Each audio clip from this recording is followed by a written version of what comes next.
का आपकी ज़ाती ज़िंदगी पर सीता के रोल का क्या असर पड़ा? मेरे पास जब लोग आते हैं तो वो फ़ौरन, चाहे बच्चे हों, बड़े हों, बुज़ुर्ग हों, वाकई मेरे पैर छूते हैं। तो जी हाँ, तो ये एक है, देयर इज़ दिस डिफरेंस कि मैं शायद सीता हूँ and a different personality in the sense कि मैं सिर्फ एक एक्ट्रेस नहीं हूँ। जी। कैसा लगता है तब आपको जब कोई आपका आके पाँव छूता है या सीता के नाम से ऑटोग्राफ साइन करवाता है? सच बताऊं, जी।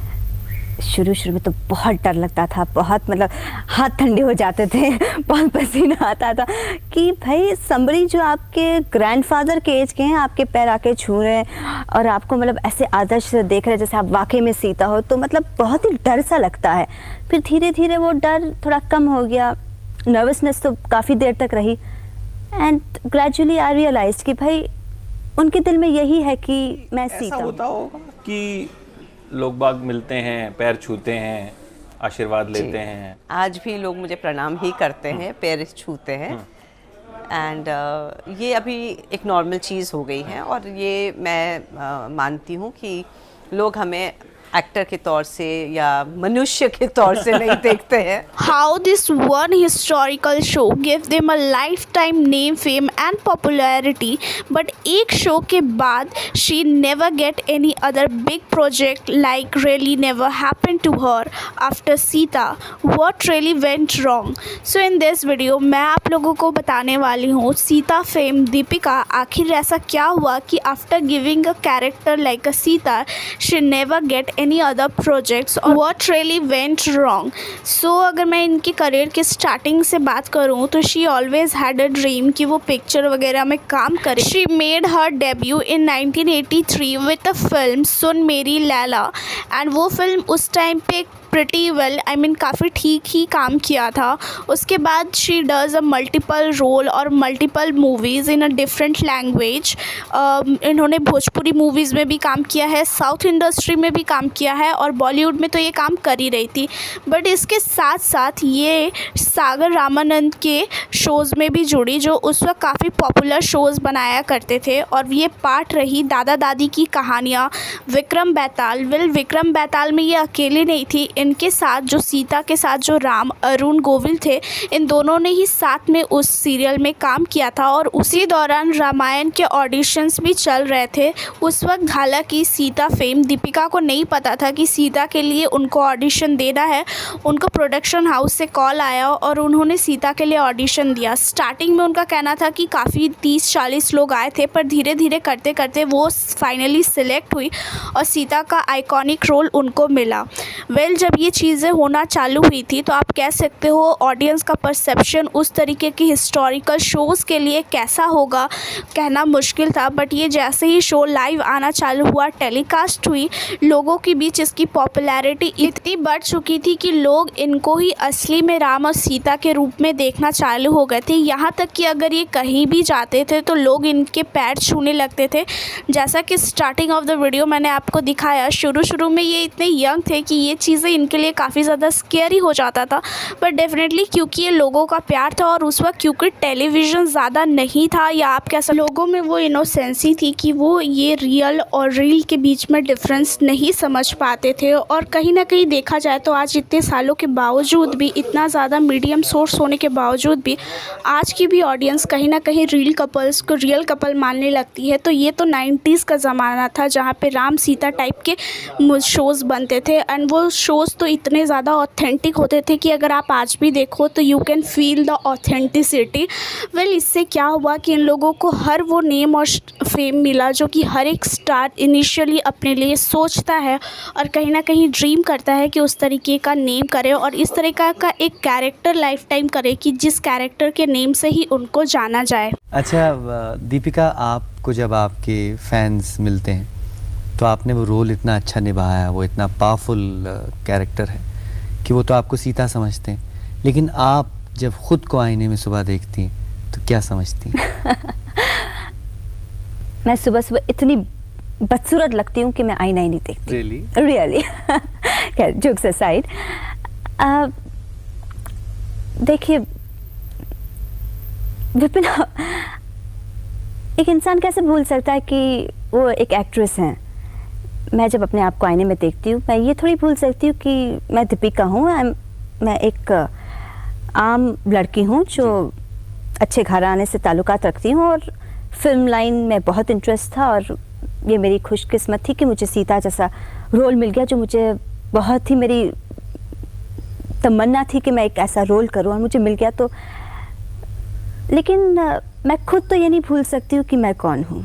I know who I am. आज ऑलमोस्ट इतने सालों के बाद आप कह सकते हो कि एवरी ईयर एक रामायण शो बनता है और चैनल्स पे टेलीकास्ट होते हैं, but no one can beat the real Ramayan जो कि 30 इयर्स पहले आई हुई थी। सिर्फ सीता फेम दीपिका ही नहीं बल्कि राम फेम अरुण गोविल जी भी इस कैरेक्टर को करने के बाद आप कह सकते हो कि इनको उस तरीके का न्यू कैरेक्टर देने से पहले हर प्रोड्यूसर या डायरेक्टर सोचा करता था, क्योंकि उस रोल को इन लोगों ने इतने अच्छे से निभा लिया था कि इनको किसी और न्यू कैरेक्टर में देखना या इमेजिन करना was a big thing. Well, आज की डेट अलग है जहाँ पे कि रणवीर सिंह या रणवीर कपूर जैसे एक्टर्स हैं जो कि एनिमल मूवी देने के तुरंत बाद रामायण के राम बन सकते हैं, बट दैट टाइम लोगों का जो परसेप्शन था इतना स्ट्रांग हुआ करता था कि एक बार जब उन्होंने इन दोनों को उस रूप में देख लिया, राम और सीता के रूप में, यहाँ तक कि लोगों के घरों में भी इन लोगों के पोस्टर्स के राम सीता के रूप में पूजा हुई जाती थी। लोग इनको जहाँ देखते थे इनके पैर छूते थे और इनको देख के मानो उनको ऐसा लगता था कि उन्होंने सच में राम और सीता को देख लिया। तो इतनी जहाँ पे स्ट्रॉन्ग फीलिंग हो तो आप सोच सकते हो कि उस स्ट्रॉन्ग कैरेक्टर को तोड़ के न्यू कैरेक्टर को करना उस टाइम पे ऑलमोस्ट इम्पॉसिबल था। इनफैक्ट उस टाइम पे कहना गलत होगा। आज 30 इयर्स के बाद भी कहीं ना कहीं आप और मैं भी इन दोनों को राम सीता के नाम से ही जानते हैं।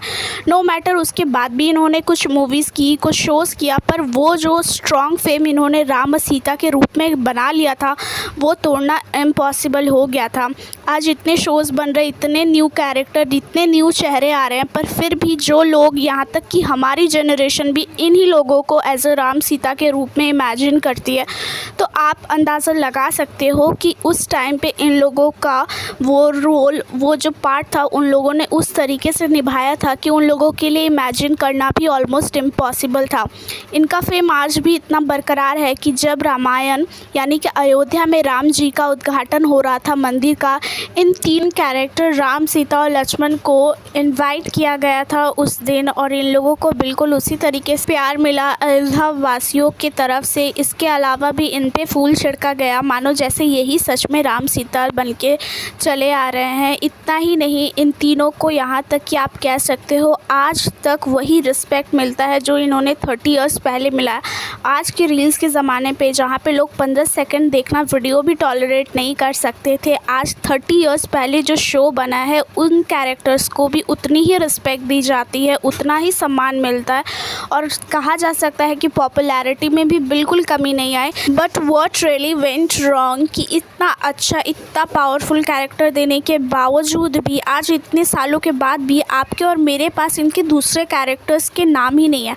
एक्चुअली इसका रीज़न बहुत सिंपल है। जब इतना पावरफुल कैरेक्टर इन्होंने दे दिया तो दूसरे प्रोड्यूसर, डायरेक्टर इन लोगों को दूसरा ऑफर ही नहीं दे पा रहे थे। एक्चुअली उन लोगों का ये फियर था कि कहीं ऑडियंस इनको अलग रूप में देख के कभी एक्सेप्ट ही ना करे और मे बी उनका वो जो भी शो है फ्लॉप हो जाए। तो कहीं ना कहीं ये रीज़न आप कह सकते हो जो शो आज उन लोगों को नेम और फेम दिया, बट कहीं ना कहीं वो उसी शो के वजह से स्टक हो गए और एज अ एक्टर इन्होंने कभी न्यू रोल को एक्सप्लोर ही नहीं कर पाए। तो ऑफकोर्स कहा जाता ही है कि हर सिक्के के 2 पहलू होते हैं। तो एक पहलू में इनको नाम और फेम मिला तो दूसरे पहलू में कहीं ना कहीं ये एज अ एक्टर दूसरे चीज़ों को कभी उतने अच्छे से एक्सप्लोर ही नहीं कर पाए। वेल, ये भी कहा जाएगा कि इन दोनों ने अपने उस फेम को बहुत ही ज़्यादा रिस्पेक्टफुली ऑल हिज लाइफ और ऑल हर लाइफ में, इन दोनों एक्टर को कहूँगी, बरकरार रखा। कुछ भी ऐसा नहीं किया जिस वजह से इन लोगों के ऊपर उस तरीके का आप कह सकते हो गलत गलत नाम आए या गलत प्रभाव पड़े, हमेशा उस चीज़ को इन्होंने रिस्पेक्टफुली हैंडल किया और कहीं ना कहीं ये भी कहा जा सकता है कि ये दोनों उस चीज़ को डिज़र्व करते हैं। अदरवाइज़ इनके पास सेकंड चॉइस तो था ही कि अपनी उस इमेज को ब्रेक करने के लिए कुछ ऐसा कर सकते थे जिससे कि ऑडियंस का परसेप्शन चेंज हो, but they never tried that. और इस फेम को इन्होंने पूरी लाइफ एंजॉय किया और हमेशा रिस्पॉन्सिबल होकर बरकरार भी रखा। Well that's it for today's guys. बताना आज का वीडियो आप लोग के लिए कैसा लगा। अगर अच्छा लगा तो do like, share and subscribe. Well मैं बहुत मेहनत करती हूँ, हमेशा ट्राई करती हूँ आप लोगों के लिए न्यू कॉन्सेप्ट लेके आने के लिए, और जो ट्रेंडिंग में ज़्यादा व्यूअर्स देखते हैं उन सारी चीज़ों को ऊपर मैं ज़्यादा टॉपिक पे कवर करने की कोशिश करती हूँ। वैसे ही कुछ अगर न्यू टॉपिक आपके दिमाग में हो तो प्लीज़ कमेंट सेक्शन में बताना, हम नेक्स्ट वीडियो उसी पे बनाएंगे। Till then bye bye guys and please subscribe to my channel. Actually एक बहुत फ़नी इंसिडेंट हुआ। मतलब ऐसी जर्नलिस्ट से बात कर रही थी मैं, और उन्होंने कहा कि रामायण करने के बाद आप बहुत अरसे तक नहीं नज़र आई पढ़ते हुए, बहुत अरसे तक। तो जब बात करते थे कि भाई सीता जी के बारे में, तो बोला कि अरे वो तो ऊपर थी ना सीता जी, स्वर्ग से आई, शूटिंग की और चली गई। ये तो किसने बोला? मतलब गांव के लोग इतने इनोसेंट होते हैं कि they believe the story which they have cooked up by themselves. तो उनको ये लगता है कि भाई ये तो यहाँ की थी ही नहीं। So I mean you can imagine कि उनके थॉट प्रोसेस कैसे है। एम्बैरेसमेंट भी होती है कई बार जब एल्डरली लोग आके पैर छूते हैं। हाँ, बहुत कॉमन चीज़ है। इनफैक्ट मैं अभी अयोध्या में तीन महीने पहले मैं शूटिंग कर रही थी, तो अयोध्या में जो पुरोहित है, वहाँ के जो पंडित जी हैं, वो बुज़ुर्ग थे और उन्होंने मेरे पैर छुए। तो मैंने कहा प्लीज़ कम से कम आप तो मत करिए, एक तो आप बुज़ुर्ग हैं, ऊपर से आप पंडित जी हैं और आप पूजा पाठ करें। गुप्तार घाट की मैं बात कर रही हूँ। तो उन्होंने कहा नहीं, आप तो माते हैं। मैंने कहा ठीक है।